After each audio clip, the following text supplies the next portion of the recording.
Withhold not your truth or kindness, Lord. Withhold not your truth or kindness, Lord. When was the last time you felt celebrated? Do you ever feel invisible or unheard or grasp onto words of affirmation like a life ride? Well, you've come to the right place. Join me, Susan Hoekstra, host of the Notice podcast, as we explore our need to be noticed through biblical musings and unique stories from special guests. Experience relevant topics and encouragement as we take notice of how the God of mercy satisfies.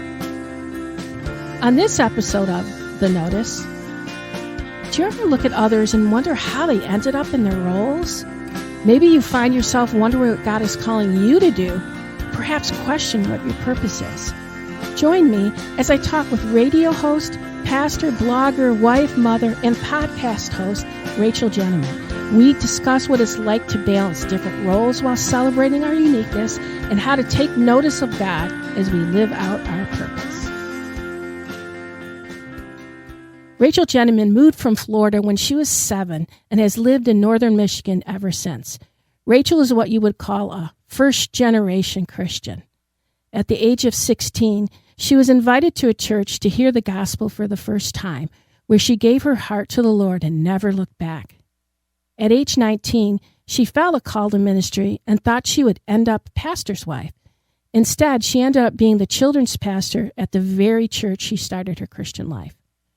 Her ministry life has taken many different turns, including ending up in broadcasting, where she just celebrated her 1-year anniversary as a radio host with WLJN in Traverse City, Michigan. Her podcast, Unique on Purpose, just recently released, and she is working on a self-defense class for moms and their daughters, and I hear she has a book coming too. So, Rachael, welcome to The Notice. So weird to hear your life in a paragraph like that. I said, you got a book coming, so now I have to do it. Now you have to do it. Okay, yep, I'm right there with you, sister. But thank you so much for being here. Yeah, thanks for having me. On The Notice, we talk a lot about different ways we can notice God in our everyday lives, and we're in ministry. We're there to serve God, but at the same time, we should be noticing Him while we're serving. You said you were called to a life of ministry at age 19. Can you tell me how that ended up playing itself out? It's funny. Growing up, my life goal was to be an actress. I mean, I did theater all throughout junior high and high school. If I wasn't in the play, I was directing the play. When it came to the Oscars and the Emmys and the Golden Globes, you did not talk to me. I was in my jammies with my bowl of popcorn, watching the pre-show, watching the red carpet, going, I am going to be that person someday walking on that red carpet. And I became a Christian when I was about 16, 17 years old. And I guess just in my mind, I thought, well, I'm still going to be an actress, but I guess I'll just do it as a Christian. I don't know. And then my senior year, I had gotten accepted to a college in Chicago, a theater college, and I just assumed that that's what I was going to do. But as the senior year went on, I didn't feel right about going. And I didn't realize it at the time because I was such a young Christian that was the Lord drawing me away from that I was not supposed to go. I just didn't recognize the voice of the Lord at the time.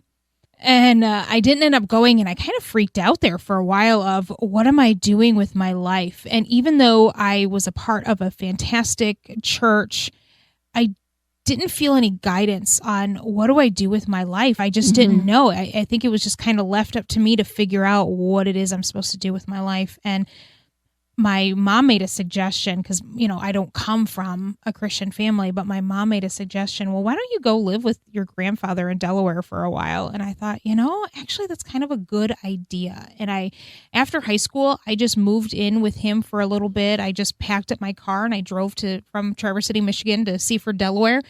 And I just spent that time away from the church that I've known for the past couple years, away from my youth group and pastor. And I searched for a new church, and I didn't know how long I was going to be there. And I made some really good friends. But in the midst of just saying, God, what is it? Just spending that time crying out to God, I felt the Lord speak to me that He had called me to ministry. And I didn't know what that looked like. Okay. You know, what does that mean, Jesus, that you're calling me to ministry? I felt like God wanted me to get credentialed as a pastor, and I ended up moving back to Traverse City, and I knew that, okay, I'm going to go on this path, but life happens, and I got married and I had babies, but I was so frustrated with my life. As much as I loved being married, as much as I loved my kids, I was so frustrated because I knew there was a call on my life, but I didn't know, again, I didn't know direction. What was I supposed to do? Can I clarify something? Yes. Did you feel frustrated or restless? I think both. Both. Okay. Yeah. Okay. Because I didn't know. Yeah, I was restless because I knew I had a call in my life, but frustrated because I don't know what direction to take. Gotcha. And my husband just said, you need to get certified in ministry. Just do it. But I felt like I couldn't, that I wasn't allowed to, in a sense, because I had 2 young kids at the time. And my husband was finishing up his college degree. How in the world am I going to do it? And he's like, just do it. Mm-hmm. And it was because of him that I finally became a credentialed minister through the Assemblies of God Church. In that time, I felt God was leading me that one day I was going to be the children's pastor of the church that I was at. And I was actually doing a lot of office work at the time there. And I hated the office work. I loved working for the church, but I hated the office work. Right. So it wasn't my gifting. Right. I'm not like an administrative secretarial person. Mm-hmm. We didn't have a children's pastor at the time. And I said to my husband, I said, I think that I'm going to be the kids pastor there. I don't know how else to explain it. Mm-hmm. I just feel like God, but I wrestled with the Lord and I said, God, I hate kids. Like, I don't even know if I like my own. Like, what are we doing here? You know? And I didn't hate kids, but they just weren't my gifting. And I just didn't know. And my boss, who was the senior pastor in the summer, had said, well, I'm going to be eliminating your position due to specific reasons. He wasn't firing me because I did a bad job or anything. It was just, I'm eliminating your position for specific reasons. I need you to give me a list of everything that you do. And when I gave him that list, I just said, listen, when you decide that you're hiring a children's pastor, I'm applying. I just kind of put that out there. And next thing I know, I'm getting hired as the children's pastor. Wow. Yeah. Wow. And I'm like, so that's all I had to do? You know? And at the time, I had already been leading part of the kids ministry for a year. Then I became the children's pastor, and it was a good run. I enjoyed as hard as kids were for me, because kids are not my gifting. God taught me so much. So you heard in your being. Mm-hmm. I don't want to say there was a burning bush or something, but you heard in your being that God wanted you to step out and be a children's pastor. Mm-hmm. A lot of times we hear something like that and we don't do anything about it. Yeah. Gave you that impetus or encouragement. Was it your husband, or how did you feel like just to take that step and say, I want to be a children's minister? Well, the thing is I didn't want to, but I knew that God wanted me to. Okay. And I mean, I guess I just always assumed I would be a woman's pastor or a missions pastor because I'm passionate about missions. I just always assumed it would be something in that realm, but I felt that the Lord was leading me to do children's ministry. And it's easier, I think, to take the steps and go in a certain direction when the doors start opening. The person that was running the children's ministry at the time left the church, and there was a need there. So I stepped in and I said, okay, well, God is calling me to be a children's pastor. Well, then I need to learn how to work with kids. Right. So I said, okay, I'll step in and I'll do this. And just one thing led to another, because I just wanted to be obedient to God, even though it may not have been something that seemed fascinating to me. I still wanted to be obedient. Everybody talks about he equips the called. He doesn't call the equipped, so to speak. Did you find that to be true in this position? You know what? I did, because I'm a big researcher. And even though I knew I wasn't good with children, even though I had no background, I had no early elementary education. You know, I didn't have a degree in anything like that. So I just grabbed everything that I could think of, and I just started researching the kids ministry in their office. They had all these kids men magazines. I took all of them, stacks of them, and I took them home, and I sit at night and I would read them, and I would just research, how is it that kids learn best? How is the best way to teach Jesus to these kids, depending on what age? I researched books, and I felt like God equipped me in that way. No, I didn't have a degree, to work with kids, but at least I did the research to learn. I was willing to be teachable. I was willing to learn. You know, a lot of times people get caught up in, I've never done that before, so I can't do that. Mm-hmm. What would you say to a person out there listening about that? Well, good. You can't join the club. Like, none of us can do it. Like, when God calls us, there's a reason why we feel inadequate. There's a reason why we feel that we cannot accomplish it. And it's because we have to rely on him to do it. I still feel that way.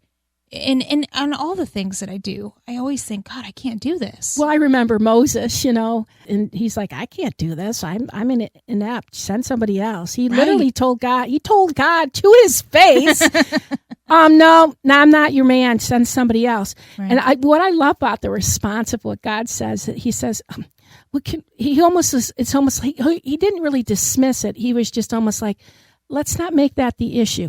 Just tell them I am sent you. Yeah. What if we lived that way? I think we accomplish so much more. I have to ask that person, are you trusting in yourself or are you trusting in Jesus? Mm-hmm. And that's really what it comes down to. Who are you going to rely on in this moment? And that's not to knock somebody and to speak ill of that person that's scared or worried. I get it. I am scared and worried every day about the choices that I feel like God is asking me to take, the risks that he's asking me to take. But he does that so we can have faith in him. It's sad when sometimes people get paralyzed. They won't try new things because they're paralyzed because they've never done it before. Mm-hmm. And I love that you just said, okay, I'm going to research this.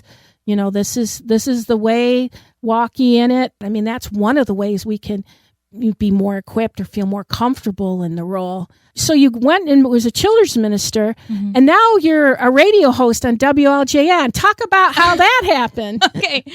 Well, it's funny. When I was 21, the Lord gave me a vision, and I was in Indonesia, of all places. I was on a missions trip. It was the year before my husband and I got married. And Asians, they worship a long time. Like, it is not, hey, we're just going to do 4 songs in a sermon. It could be hours. Wow. And it was just going on. And us Americans, we're getting tired, you know? And so I finally sit down, and I'm not a seer. I don't get visions and dreams like ever.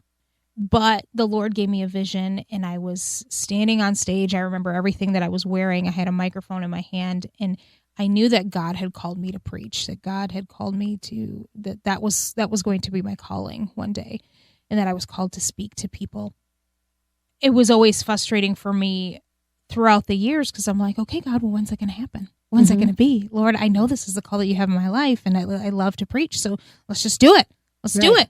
And it's not happening, and I had to keep reminding myself that God is equipping you. He is working his way towards that. Everything that you are doing now is equipping you for what's in the future. Mm-hmm. And finally, it was January of 2020. So this is before the shutdowns. I felt really deep inside me that agitation and that restlessness of, you're done here. Like, your season being a children's pastor is done.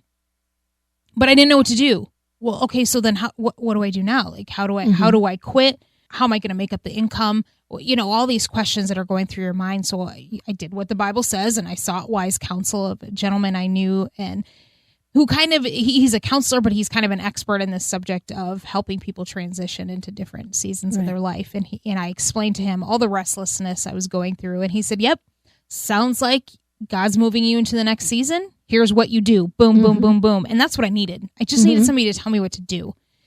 But I kept praying, Lord, when am I supposed to quit? When am I supposed to quit? And I kept feeling, no, not yet, not yet, not yet. And finally, April, we're in the middle of quarantine, and I'm going for a walk because that was the only place we're allowed to go, is to go walk around the neighborhood. So I'm doing a prayer walk, and I finally felt the Holy Spirit say, it's time to start praying for your replacement.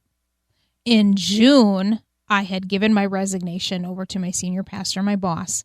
And I said, I want to be done by February because I want enough adequate time to train the next person that's going to come on. My job isn't a give it 2 weeks notice and peace out. It's not, ministry's not that type of gig.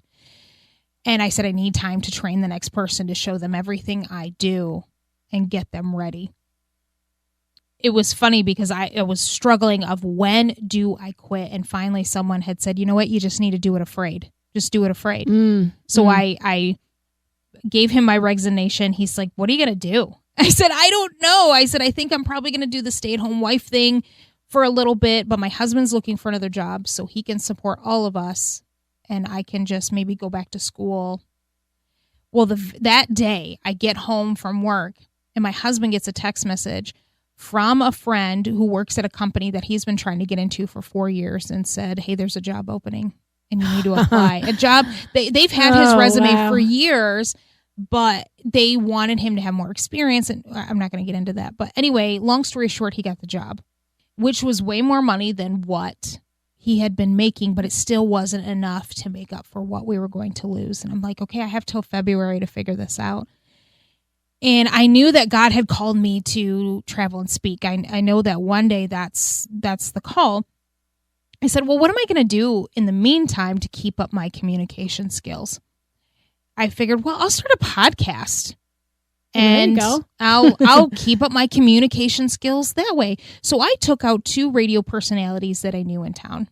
And I said, hey, I know that you are broadcasters, not podcasters, but they overlap. So give me some advice. And this is my idea. They both loved my idea.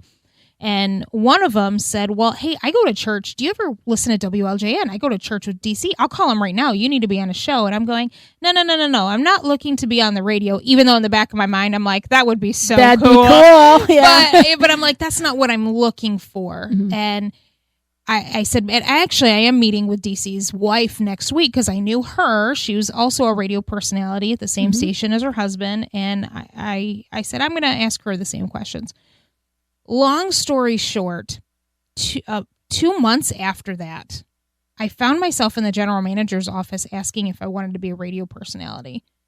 It was an opportunity I couldn't pass up for sure. But you didn't go to school for this, No, Rachel. No. I have no broadcasting experience whatsoever. And they're asking me if I want, but because, I mean, DC and Jane, who are a husband and wife team that work at the station, they've heard me preach before. They've been at Sunday services where I have preached. And so they know that I can communicate.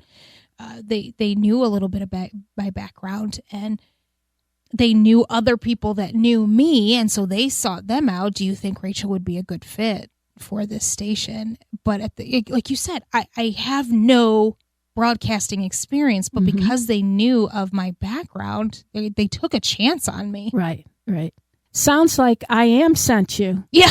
Right. Right. Yeah. And I think so often, like somebody will talk to me and they'll say, Susan, oh, you wrote a book and you write songs and you're a clarinetist and you speak and you write and you do all these things. You're just so talented. And I'm like, I just felt God told me to do it. Yeah. I mean, I'll be honest with you.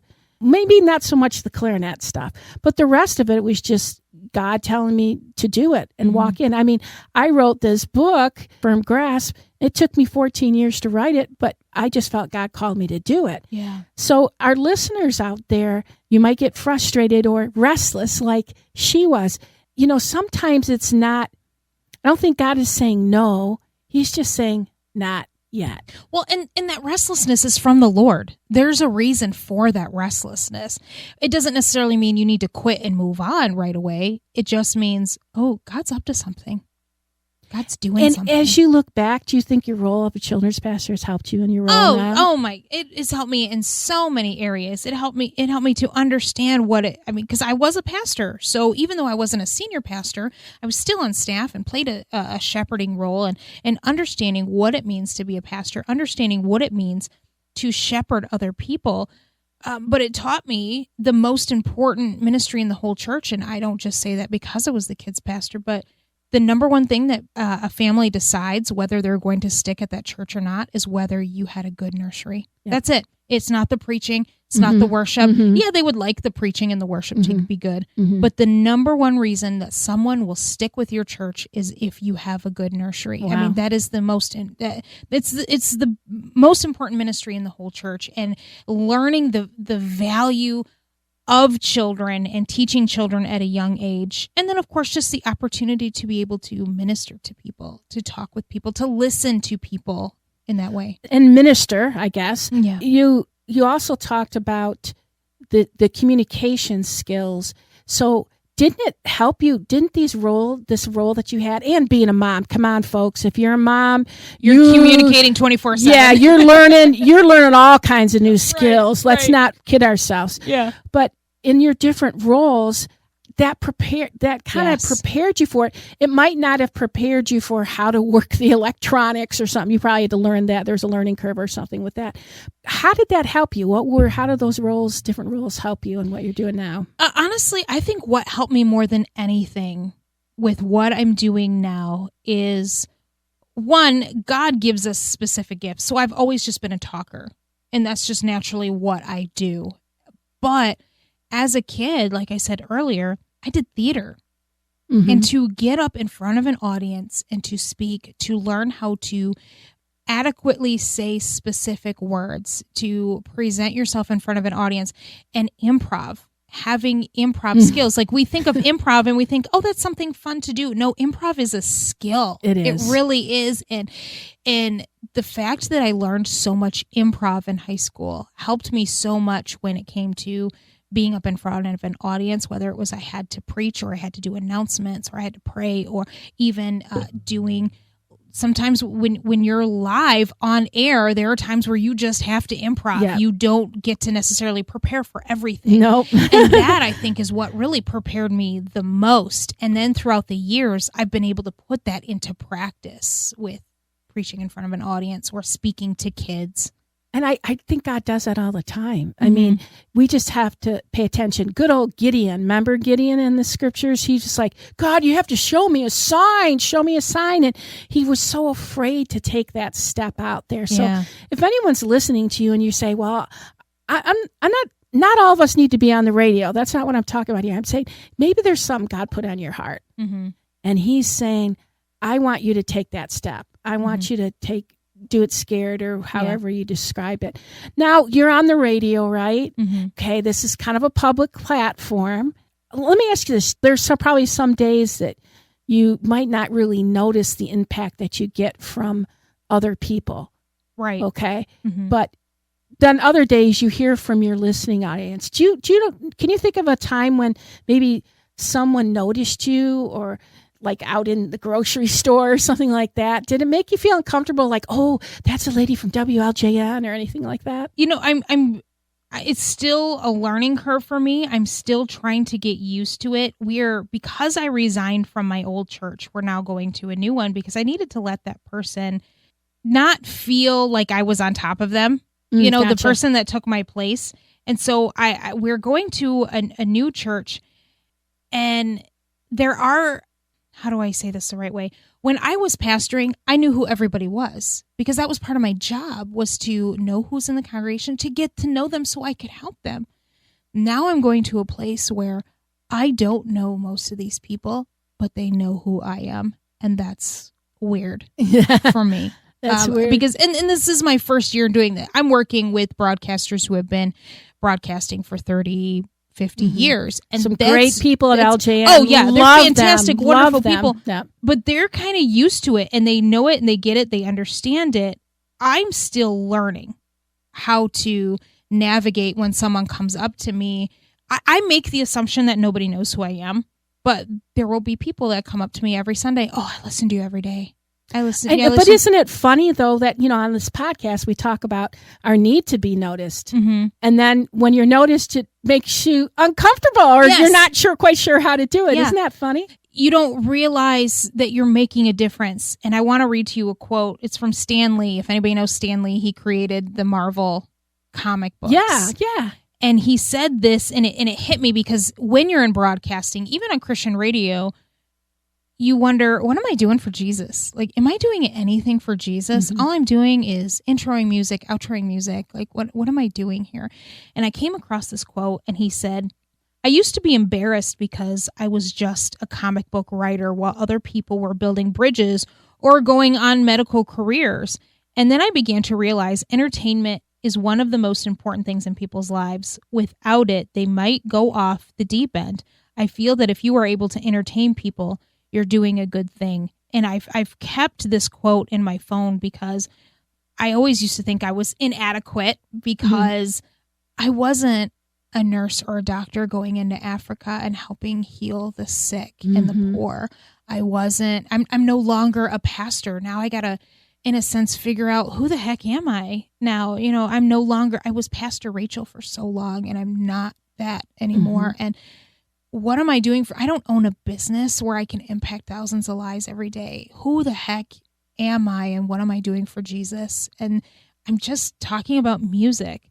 But then somebody had my phone number and they left me a message on my voicemail. And it was just, hey, I listen to you every morning. And can I tell you on my way home from work that I had a really rough night working third shift. And it's so great to hear your voice and to hear your encouragement.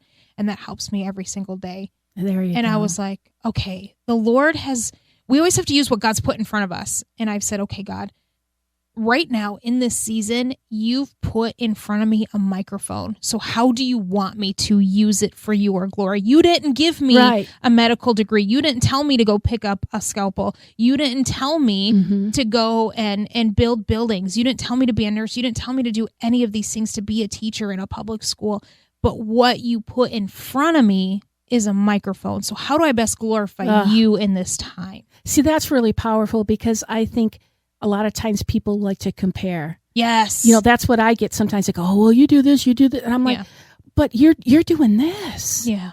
And I think we all need to just encourage each other that no matter what you are doing, not even what you're doing, where your physical presence means there's a microphone in front of you. Yeah. And that it doesn't matter if it's on a radio station or not, because that's one of the things I love about your podcast that you have. It's called Unique on Purpose. And your tagline is finding victory in how God created you.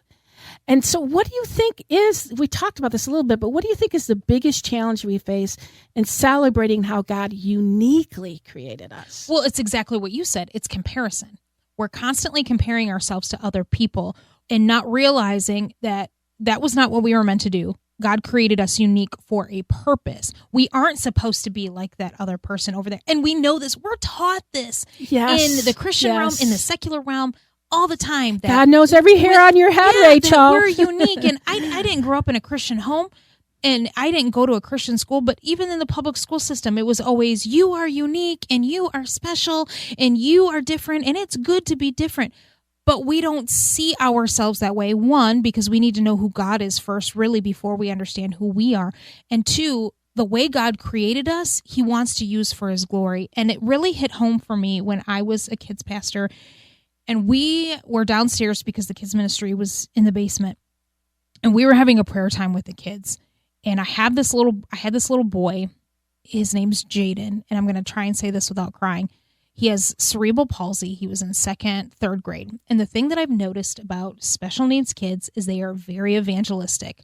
They love Jesus and they are going to talk about Jesus. All right. Come on. Beautiful. It's beautiful.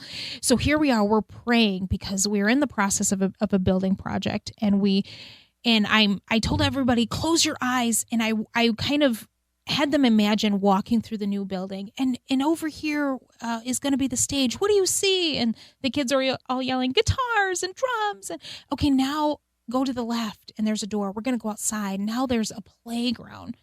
What are we going to see? And they're all yelling slides and swings. And that my little cerebral palsy boy yells, I see Jesus. And right then and there, God downloaded me John chapter 9, where the disciples bring over this blind man and they ask Jesus, who sinned? Why is this man blind? Is he blind because of his parents' sin or because of his sin? And Jesus said, neither. He is not blind because of anybody's sin. He is blind so he can bring glory to me. And there right then and there, he heals the blind man. The blind man didn't ask to be healed. In fact, he was exiled because of Jesus' healing.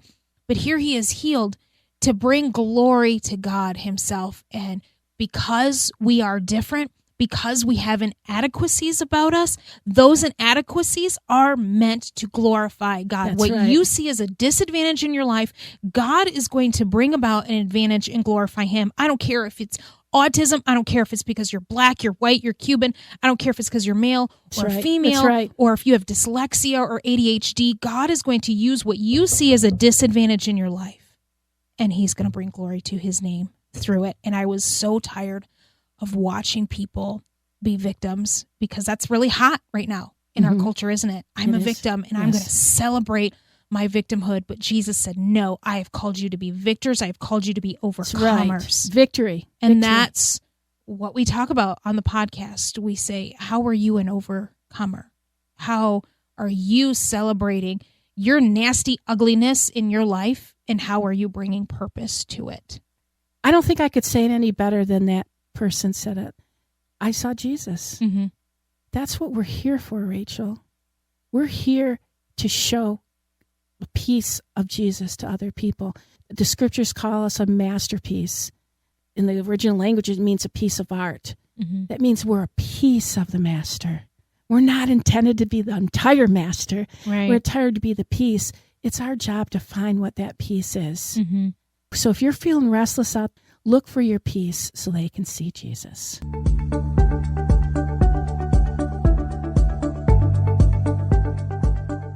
What a great conversation with Rachael Jenneman. It always comes back to Jesus, doesn't it? You can listen to Rachael on the air on WLJN 89.9 in Traverse City, Michigan. She is the host of Unique on Purpose, heard weekdays from 9:30 a.m. to 1 p.m. You can also catch her on her podcast called Unique on Purpose. I was recently a guest on her program and had a great time. You can catch it on most podcast platforms or simply by Googling Unique on Purpose with Rachael Jenneman. Of course, you can always visit my website at susankhoekstra.com. Until next time,